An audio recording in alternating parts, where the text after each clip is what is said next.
पीछे आपने लिख रखा है पदयात्रा, लेकिन इसको पदयात्रा की जगह आप गुस्सा यात्रा, डांट यात्रा, ये सब भी तो कर सकते थे, क्योंकि आप कि मैंने जितने भाषण आज सुने सब में आप हड़का रहे हैं जनता को। नहीं, बिल्कुल सही बात है। पदयात्रा इसलिए है कि चाहे हड़का रहे हैं या समझा रहे हैं, कर तो पैदल चल के ही रहे हैं, इसलिए मूल तो पदयात्रा ही है।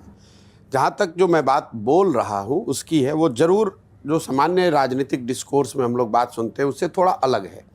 और वो अलग इसलिए है क्योंकि बिहार की स्थिति अलग है। हम लोग पिछले 40-50 साल के सारे प्रयोगों के बावजूद, समाजवाद की ज़मीन होने के बावजूद, कर्पूरी जेपी की ज़मीन होने के बावजूद आज देश के सबसे गरीब और पिछड़े राज्य हैं।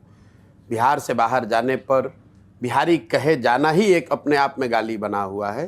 तो निश्चित तौर पर जब मरीज़ की हालत इतनी ख़राब है, आपका रोग इतना अलग है, तो आप उसकी दवा भी अलग होगी और थोड़ी कड़वी होगी। और जो मैं बोल पा रहा हूँ, जिसको आप डांट यात्रा कह रहे हैं, डांटना कह रहे हैं, या कुछ लोग लताड़ना भी कहते हैं, उसके पीछे दो बात है। वो इसलिए मैं कर पा रहा हूँ क्योंकि मैं समझता हूँ और अभी तक के अनुभव बता रहे हैं कि मैं सत्य बोल रहा हूँ। और दूसरा, मैं अपनों से बात कर रहा हूँ। तो जो लोग सुनते हैं, जिनको मैं कहता हूँ कि तुम्हारी ये स्थिति इसलिए है कि तुमने अपने बच्चों का ख्याल नहीं किया, तुम्हारी ये स्थिति इसलिए है कि तुमने अपना वोट 500 रुपये में बेच दिया, तुम्हारी स्थिति इसलिए है कि तुमने नेताओं की चिंता की, अपनी चिंता नहीं की, तो उन्हें बात कड़वी ज़रूर लगती है, लेकिन लगता है कि नहीं, बात तो ठीक है।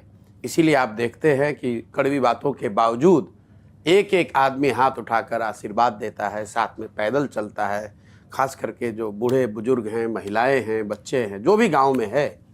तो मूल में जो बात अगर मैं आपका आंसर करूं तो ये है कि हम लोग जो कह रहे हैं उससे जनता ये को रिलेट कर पा रही है कि ये सत्य बात है, सही बात है। और दूसरा, मैं उनका अपना हूँ, वो मेरे अपने हैं, मैं इसी मिट्टी में पैदा हुआ हूँ और मुझे लगता है कि मेरे अपने हैं। अगर मैं उनको नहीं जगाऊंगा, मैं उनको कड़वी बात कह के नहीं समझाऊंगा, तो दूसरा कोई कहेगा नहीं। इसीलिए आप इस पूरी यात्रा में नहीं देखते हैं कि हम कहते हैं आप जनता जनार्दन हैं, हमको वोट दे दीजिए, हमारा साथ दे दीजिए। मैं ये बातें नहीं कहता हूँ, मैं बिल्कुल अलग भाषा का इस्तेमाल कर रहा हूँ। और अभी तक का मेरा अनुभव है कि जनता वही सुनना चाहती है, और सुनकर कम से कम एक आत्मचिंतन का दौर उनके मन में शुरू हो। यही इस पदयात्रा का उद्देश्य भी है और उसमें थोड़ी बहुत सफलता भी मैं देख पा रहा हूँ।